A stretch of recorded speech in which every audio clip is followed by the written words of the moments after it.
Welcome to Inside Out and In Between. I'm your host, Miriam Sabu, a naturopath that is endlessly curious about what lives beneath the surface of our mental and emotional health. This is a space for the stories we carry, the healing that takes time, and the in-between moments that often say the most. Whether you're here to reflect or just be, you're in the right place. Let's begin.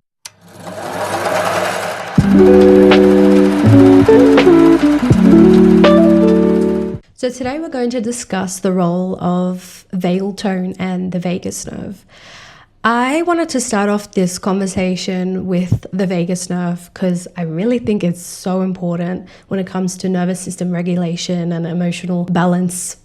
And I wanted to start with this is because this is something that is overlooked, in my opinion, when it comes to nervous system. I know it's becoming a bigger thing, but I just feel like this is something that we need to cover first, so we have an understanding about what is the vagus nerve and also what it does. In simple terms, the vagal tone or vagus nerve refers to how active and responsive your vagus nerve is. With the vagus nerve, it's a major nerve that helps control your body's relaxation response. So essentially, it's your rest and digest system. So high vagal tone means your body can calm down quickly, respond better to stress and anxiety and depression, any type of mental health symptom that you're feeling. When people have low vagal tone, you will struggle to balance out your stress or anxiety or whatever you're feeling quicker. In this day and age, we have a society full of people with low vagal tone. I feel like a long time ago, unknowingly, we used to stimulate our vagus nerve much better than we do now. A lot of people are obviously much more stressed these days and find it harder to deal with that stress. And so we resort to using stimulants or using things that are just going to cover up or put a band-aid on the feelings that we're feeling, and we struggle to sit with those feelings. Yes, back in the days we did naturally. We used to stimulate better vagal tone by doing many things like singing and humming and chanting. We used to take deeper, slower breaths to help us regulate better. If we're going out and hunting and looking for something to eat, we need to be calm. We need to stay focused, because if we're constantly in a sympathetic state, we're going to really lower our chances of finding food to eat. And so this is not the way it is nowadays, because we have food.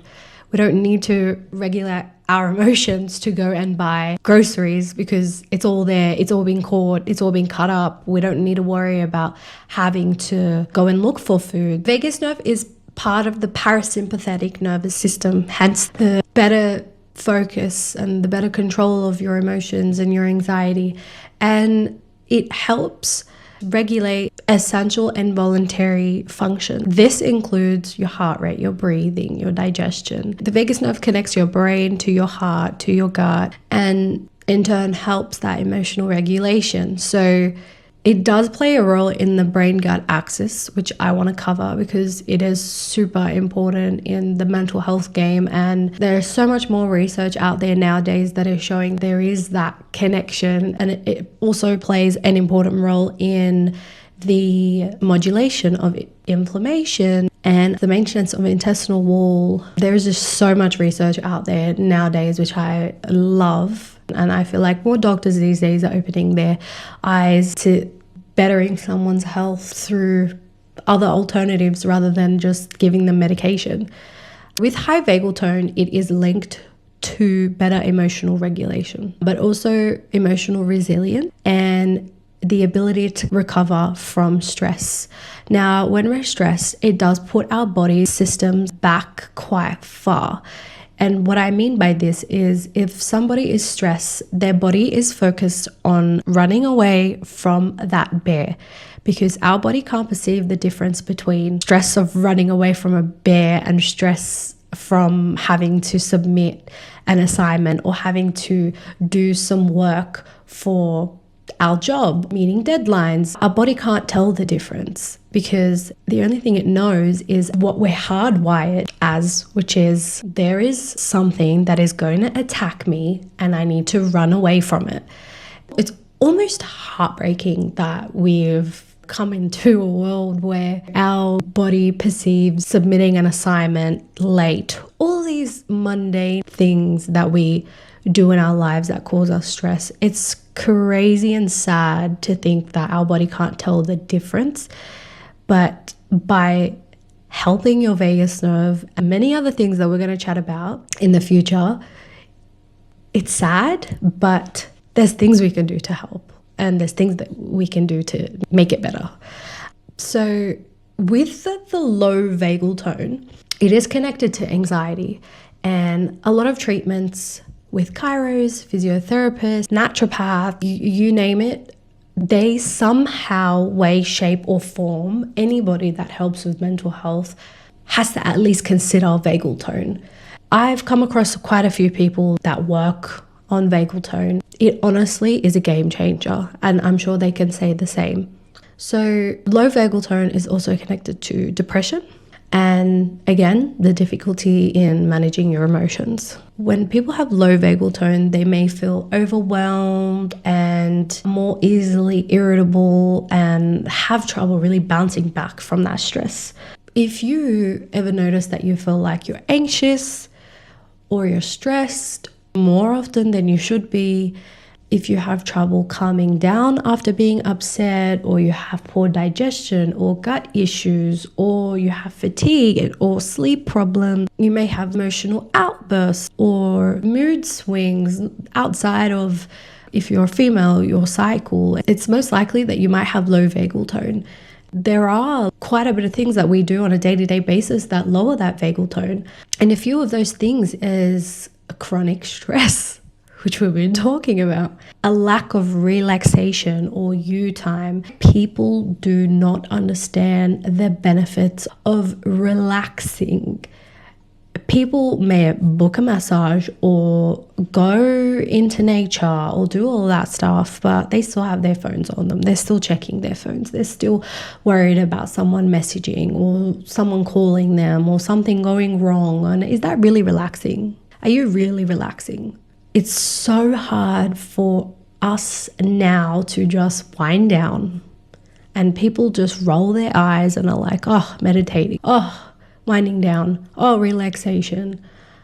No, I've met so many people that say they do that. They do it. I'm not saying they don't do it, but you can still tell that they're irritable. You can still tell that they're angry. You can still tell that they're not relaxed. You ever just look at someone and you're like, something's actually wrong. You're telling me all of these things, but then you're also telling me, maybe it's because I'm a naturopath, I don't know, but sometimes when we get clients come in and we're talking to them and we're asking them a question, say, do you have anxiety? Do you feel like you have anxiety? There's symptoms that you show that tell me that you have anxiety.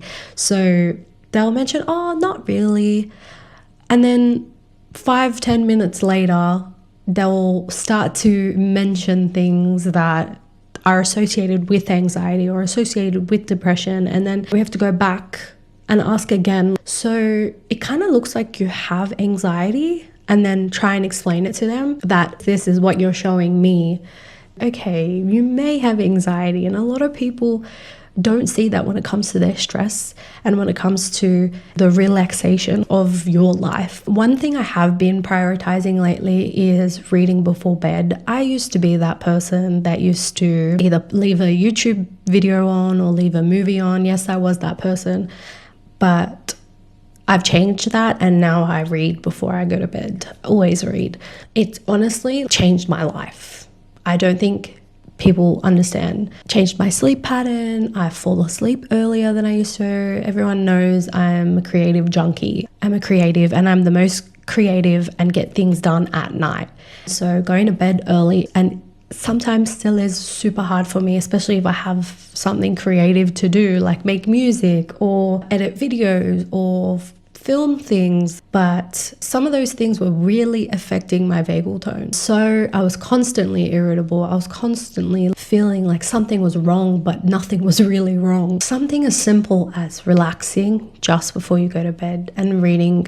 I love fictional books. I don't really like non-fiction and self-help, which is odd because I like to do this.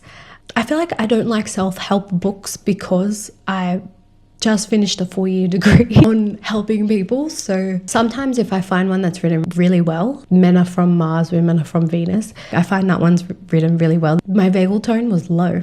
And now I'm actively trying to do things to just fix it.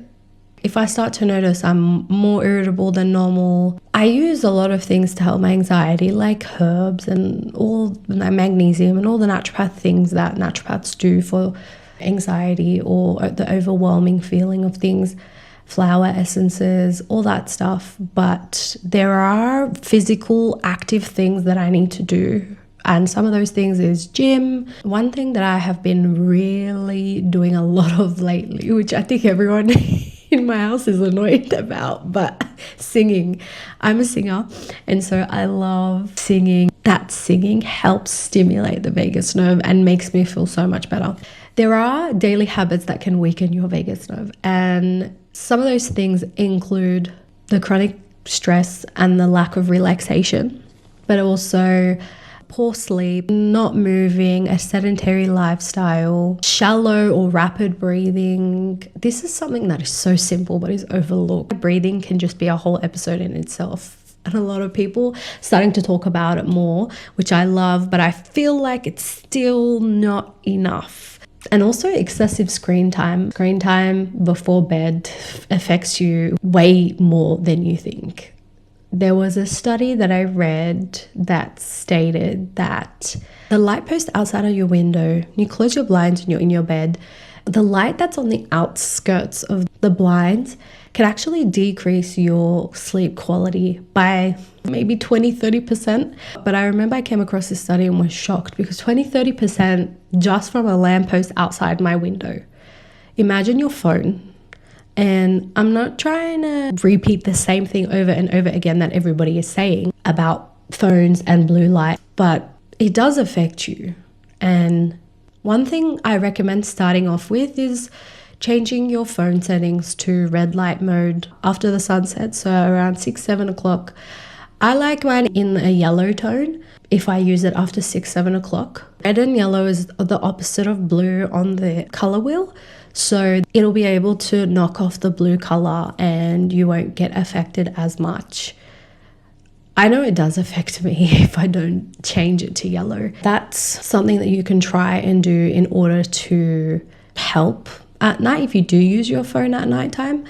And then eventually stopping the use of your phone at nighttime. But it's really hard, I know. Let's just start with the yellow light on your phone or the red light on your phone. There are a lot of ways to stimulate your vagus nerve.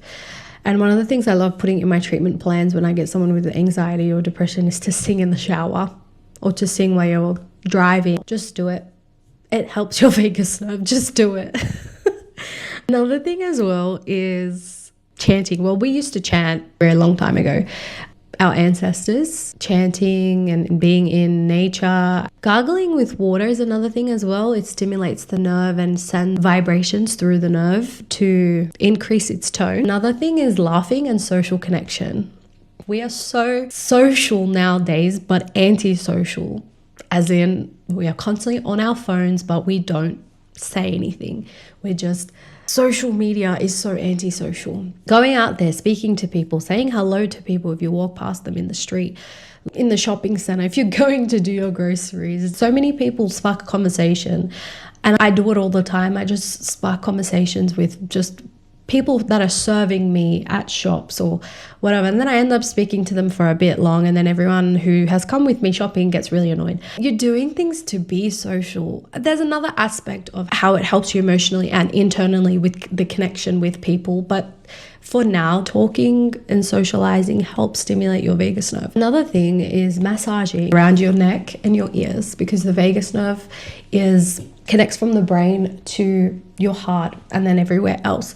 So massaging around your neck and everything like that can help stimulate the vagus nerve. If you do go see a chiro or a physio and you're interested in that, I recommend seeing someone that's professional in stimulating vagus nerve through massage. Another thing also is the deep and slow breathing. Deep and slow breathing, super important. If you are stressed and someone says breathe, they really mean it. Just breathe. It is so important to get oxygen circulating inside of your body. There is so much studies that show that it is just so important for your brain, so important for your nervous system, and for the rest of the systems inside of your body.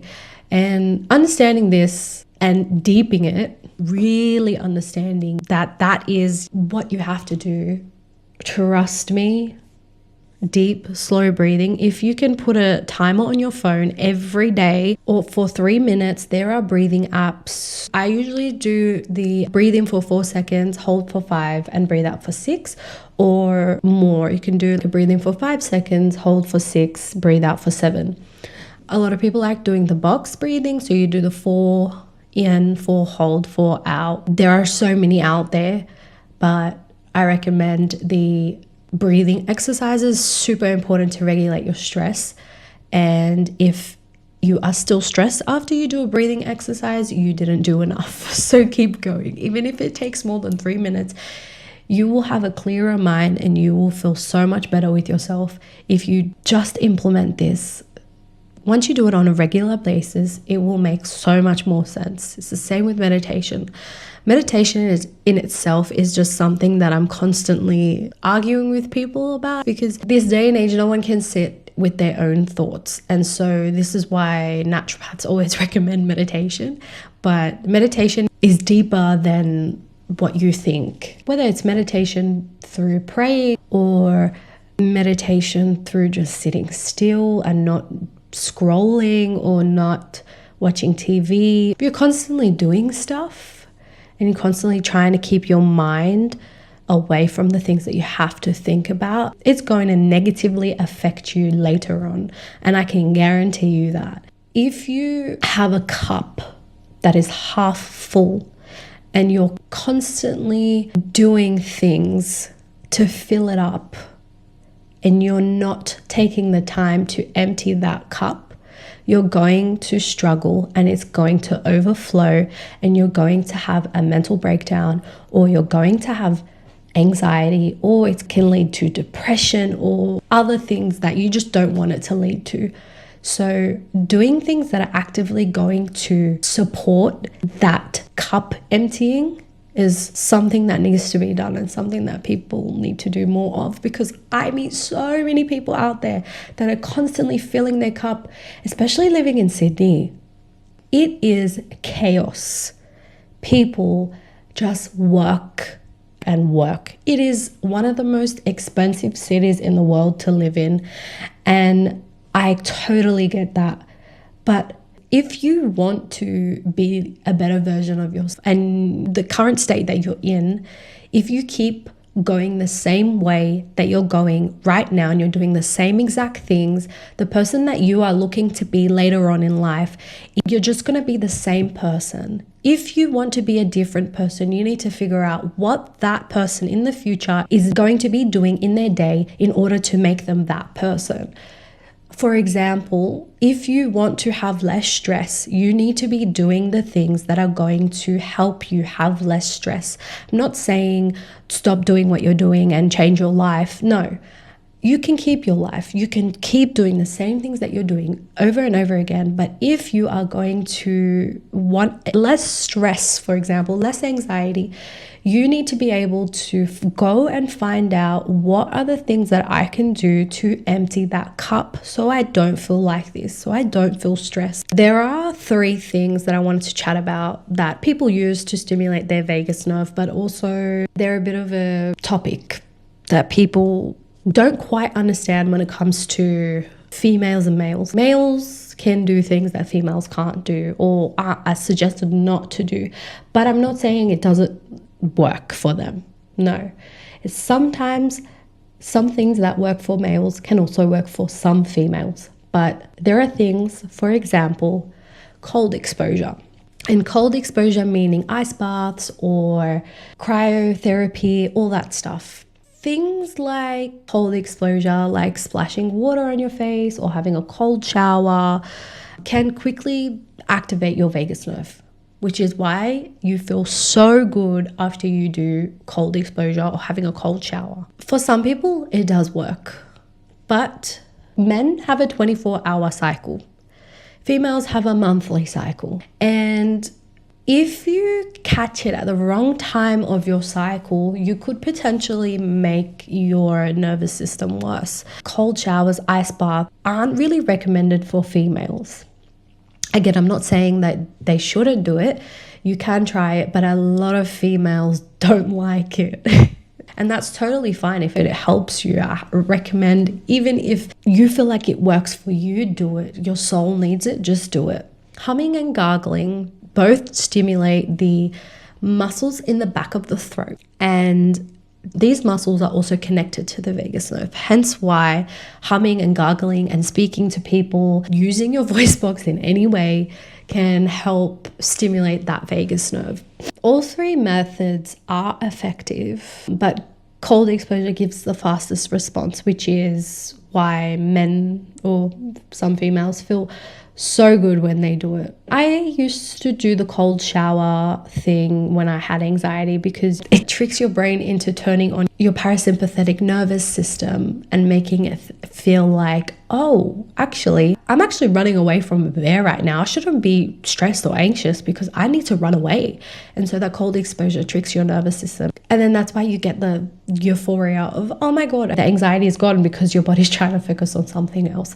When it comes to diet and foods, there are a lot of foods and diet that can help with stimulating your vagus nerve. Some of those being fiber-rich vegetables and probiotic food, things that can help your digestion, fermented foods and omega-3. Because as I said before, the vagus nerve is linked to the gut, and supporting the gut is super important in regulation of the nervous system, which I do want to cover in a future episode because the gut and the nervous system is so important. Since they're closely linked, these types of foods are able to help.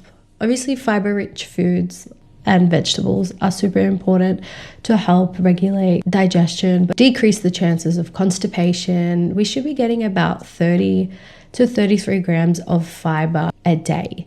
And the average person in Australia does not reach that.